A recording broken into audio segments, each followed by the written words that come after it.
কলা যেমন পুষ্টিকর তেমনই সুস্বাদু। কাঁচা কলা আর পাকা কলা এই দুটোই স্বাস্থ্যের জন্য উপকারী। অনেকে মনে করেন কলাতে ক্যালোরি বেশি হওয়ায় তা ডায়েটের জন্য ভালো না, কিন্তু এ ধারণা সম্পূর্ণ ভুল। তবে কলার রকম ফেরে কাঁচা থেকে পাকার মধ্যেও বদলে যায় তার গুণাগুণ। এজন্য শরীরের প্রয়োজন বুঝে তারপর কলা খেতে হবে। কাঁচা অবস্থায় কলা সবুজ থাকে, পাকার সঙ্গে সঙ্গে হলুদ হয়, সেই সঙ্গে পুষ্টিগুণও বদলাতে থাকে। রং দেখেই বোঝা যায় উপস্থিত উপাদানগুলোর পরিমাণ। সবুজ কলায় রেজিস্ট্যান্ট স্টার্চের পরিমাণ সবচেয়ে বেশি এবং শর্করার পরিমাণ কম থাকে। Amino acid, magnesium, vitamin C, iron, calcium, ফসফরাসের মতো উপাদানও থাকে যথেষ্ট পরিমাণে। কলা পাকার সঙ্গে সঙ্গে রেজিস্ট্যান্ট স্টার্চ শর্করায় পরিবর্তিত হতে থাকে, তাই হলুদ কলায় শর্করার পরিমাণ বেশি থাকে। সেই সাথে এতে অ্যান্টিঅক্সিডেন্টের পরিমাণ বেশি থাকে। যে কলা একটু বেশি পাকার দিকে চলে যায়, অর্থাৎ খয়েরি ছোপযুক্ত কলায় শর্করার পরিমাণ আরও বেশি থাকে। খয়েরি ছোপ যত বেশি হবে ততই শর্করার পরিমাণ বেশি হবে। সম্পূর্ণ খয়েরি কলা মানে সেটি অতিরিক্ত পাকা কলা। এতে শর্করা এবং অ্যান্টিঅক্সিডেন্ট দুটিই সবচেয়ে বেশি পরিমাণে থাকে। ডায়াবেটিক রোগীদের এখন কোনো রকমের ফল খেতে মানা নেই, শুধু পরিমাণ নিয়ন্ত্রণ করতে হয়।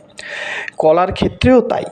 যদি কোনো রোগীর ডায়েটে 100 থেকে 150 গ্রাম ফল থাকে, তাহলে তার অর্ধেক অর্থাৎ 50 থেকে 75 গ্রাম কলা খাওয়া যাবে নিশ্চিন্তে। যাদের কোষ্ঠকাঠিন্যের সমস্যা রয়েছে তাদের পাকা কলা খাওয়া উচিত। এতে ফাইবার থাকায় পেট পরিষ্কার করতে সাহায্য করে। আবার পেট খারাপের সমস্যায় ভুগলে কাঁচা কলা খেলে উপকার পাওয়া যাবে। কলা পটাশিয়াম, মিনারেল, ভিটামিন সিতে পরিপূর্ণ। ভিটামিনের পাশাপাশি মিনারেল, অক্সিঅ্যান্টিডেন্টও পাওয়া যায় কলায়। যাদের ওজন অতিরিক্ত কম তাদেরও কলা খেতে বলা হয়। কলায় ক্যালোরির পরিমাণ অন্যান্য ফলের তুলনায় অনেকটাই বেশি। যাদের হার্টের কোনো সমস্যা রয়েছে তাদের ডায়েটে বেশি কার্বোহাইড্রেট রাখা যাবে না, তারাও বিকল্প হিসেবে কলা খেতে পারেন। এছাড়া কোষ্ঠকাঠিন্যের সমস্যায় পাকা কলা খেতে হবে, আর পেট খারাপ হলে কাঁচা কলা। ফাইবারের পরিমাণ বেশি থাকায় কলা খেলে ভালো হজম হয়। কলার উচ্চ পটাশিয়াম মাত্রার কারণে শরীরের পটাশিয়ামের অভাব থাকলে বা হাইপোক্যালামিয়ায় ভুগলে নিয়মিত কলা খেতে হবে। ভারী খাবারের সঙ্গে কলা না খাওয়াই উত্তম। খাবার খাওয়ার 1 থেকে 1.5 ঘন্টা পরে কলা খাবেন।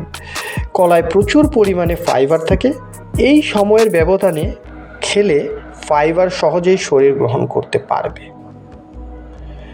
এক কথায় বলা যায় কলা ভিটামিনে পরিপূর্ণ, স্বাদে অতুলনীয়। সো আমরা সবাই সবসময় নিয়মিতভাবে কলা খাবো এবং শরীরকে আরও সমৃদ্ধশালী করে তুলব।